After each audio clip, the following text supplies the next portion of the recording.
Hello everyone, this is Chris of NokiaInnovation.com. Today I'm bringing my early impressions on the Nokia X. It's a dual SIM variant. Big thanks to X, who have loaned me the device for a couple of weeks to have a look at. First impressions was I was very impressed with the design. I'm not sure if my camera picks it up particularly well, but the colour of this removable back is really nice. Comes on and off very easy. A removable battery, 2 SIM ports and a micro SD card slot, up to 32 gigabytes I believe. 3 megapixel camera on the back. Not so impressed with the camera, but it does actually do an okay job, I suppose. And that's a 1500 milliamp hour battery in there.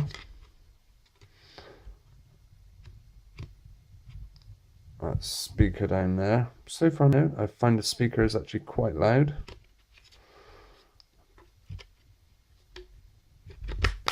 But it is one of those speakers that are easily covered up when you put it flat down on the surface. It has a 4-inch 480 by 800 pixel resolution display. It actually looks decent. You can't see the pixels particularly easily, certainly not from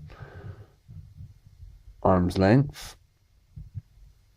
I would say the interface is fast. You don't really see an awful lot of lag,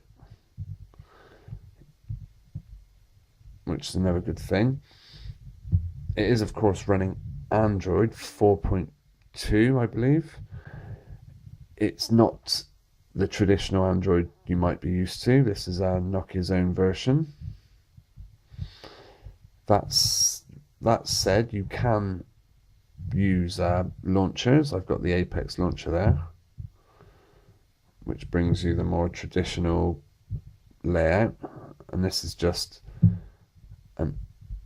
an app you can download from the store. You can get all the home screens there. Can't seem to delete the home screens though, which is a bit annoying because I've got like 4 home screens with nothing happening on them. But anyway, that's the Apex launcher. Of course, the Nokia X doesn't have the traditional multitasking that you usually get on an Android phone. Again, there's an app available for it called Quickly Recent Apps, and that's from the One mobile market.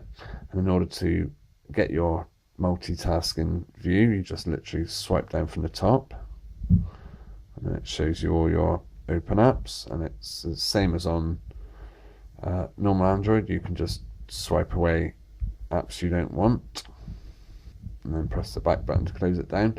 Obviously the Nokia X has a drag down menu, and this movement does interfere a little bit with it, but nothing too bad. You have to just hold it a bit longer in order to get your drag down menu. One thing I have been impressed with is the sheer number of apps available. It comes pre-installed with the Nokia Store, and if you want to do a search for something, let's say iPlayer, on the Nokia Store, 7 results.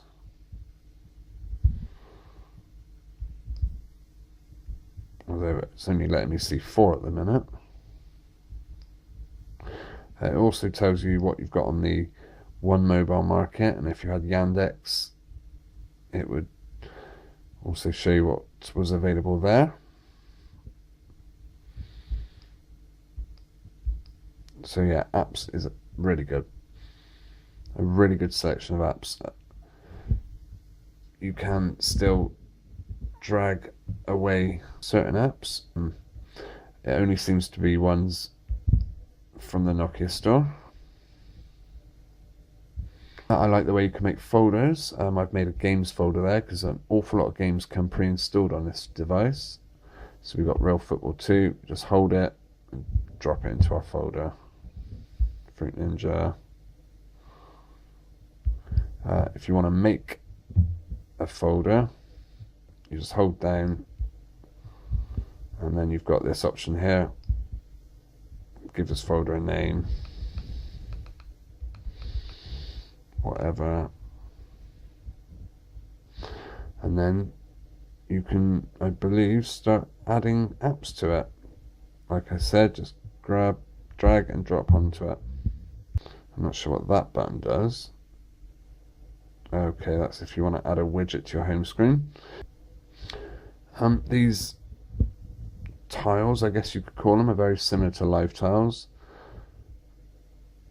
Some of them you seem to be able to change the color of. For example, if I hold down the store, you've got the option to make it bigger, whereas others you seem to be able to change the color. Viber, for example, press that and it will keep allowing you to change its color, which I think is good. Of course, the Nokia X doesn't come with Google services. However, you can still install Google apps, like we've got the Chrome browser here. You've also got YouTube, something missing from Windows Phone, an official YouTube app. Now the problem seems to be, if I want to then sign in, for whatever reason I cannot. It just doesn't let you sign in. And I believe that's the same on Chrome. But yeah, overall I am actually very impressed with the Nokia X. One phone I think it's very similar to, and I will actually do a future comparison video between the two, is the Nokia Asha 501 on the other Asha devices. You can see it's got a very similar build, and they both got the back button, although it's capacitive on here, it's actual hardware button on this one. Which, good thing about that is you can use it to lock and unlock the screen. Not the case on this, unfortunately. Let's have a quick look at the similarities on the fast lane, for example. If we've got hair maps installed on both of these devices, so we'll open them both up at the same time. And you can see kind of the difference in between the two things.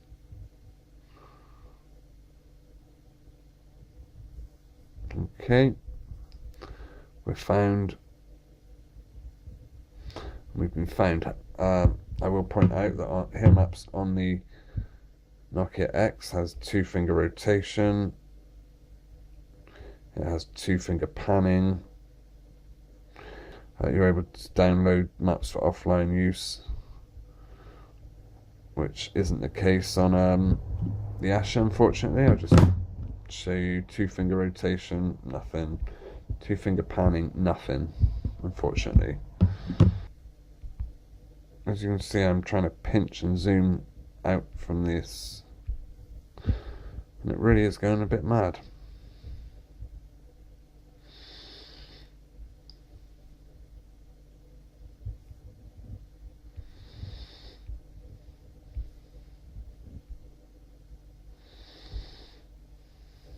Yeah, the pinch and zoom in isn't particularly smooth. It does kind of seem to send you off in different places.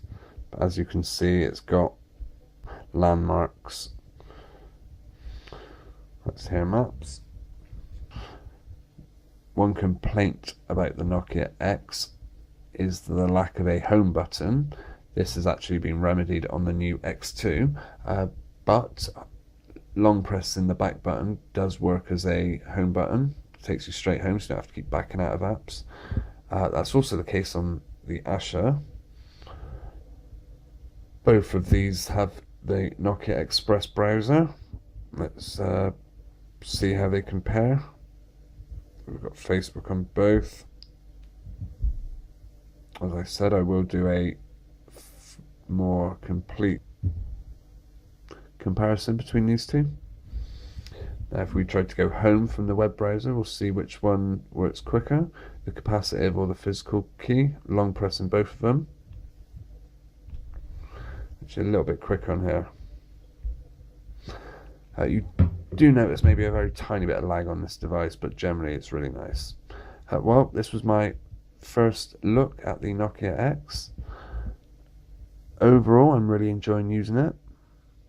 And I would like to be able to add the improvements that come with the X2, but I know that those won't be coming to this device, which is a shame.